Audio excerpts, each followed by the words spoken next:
அவங்களுக்கு வந்து அண்ணாரோட கரெக்டாக வந்து உறுப்பினர் அட்டையை வாங்கி கொடுத்து நாங்கள் கேட்டுக்கிறேன். அதே மாதிரி இப்போ ஒரு கால பூஜைன்னு சொல்றோம் இல்லைங்களா, எங்க ஊர்ல வந்து நிறைய கோயில்கள் இருக்குது. அதாவது ஊர் சம்பந்தப்பட்ட கோயில் தாங்க, நிறைய கோயில் இருக்குது.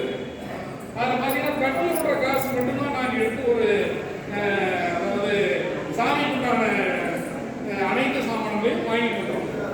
அந்த ஒரு கால பூஜை அந்த 1000, 500, 2000 அந்த அரசாங்கத்தால் நிர்ணயிக்கப்படுற தொகையே எங்களுக்கு வாய்ப்பு கொடுத்தன வழி வகையில் நீங்கள் செஞ்சு கொடுங்க கண்டிப்பாக. அதனால உண்மையாகவே அது எப்படின்னு கேட்டீங்கன்னா அந்த ₹1 ₹2 பேருக்கு அந்த ஒரு நாள் அந்த ஸ்பெண்ட் பண்ணுறோம் நம்ம அந்த பூசாரி அந்த ஸ்பெண்ட் பண்ணுறதுக்கு முன்னான அந்த 10-20 எடுத்துகிட்டு போய் தான் நம்ம வந்து அந்த சாமிக்குண்டான செலவையே வாங்குறோம். அதனால அந்த செலவு மட்டும் நம்ம வந்து அந்த ஒரு கால பூஜை நடக்கிற கோயில்களுக்கு ஏன்னா அனைத்துக்குமே வந்து வாங்கி கொடுக்கறதுக்கு உண்டான வழியை வந்து அண்ணார் அவர்கள் கண்டிப்பாக செஞ்சு கொடுக்கணும். அதே மாதிரி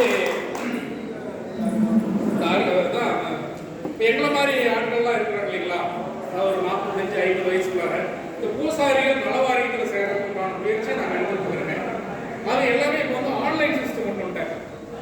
ஆன்லைன் சிஸ்டம் கொண்டு வந்து பார்த்தீங்கன்னா அது அப்லோட் ஆகல நிறைய ப்ராக்டிக்கல் டிஃபிகல்டிஸ் வருது.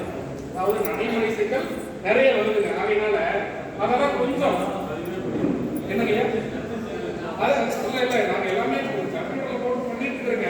அதுவுமே வந்து பார்த்தீங்கன்னா அங்கே போய் லாக் ஆகிடும். அது இங்கே நம்ம இன்ஸ்பெக்டர் போய் லாக் ஆகிடும். உண்மையாகவே நம்ம வந்து ஒரு கம்பெனி சொல்லலைங்க, எந்த பூசாரியும் போய் சொல்றதுக்கெல்லாம் வாய்ப்பே இல்லை.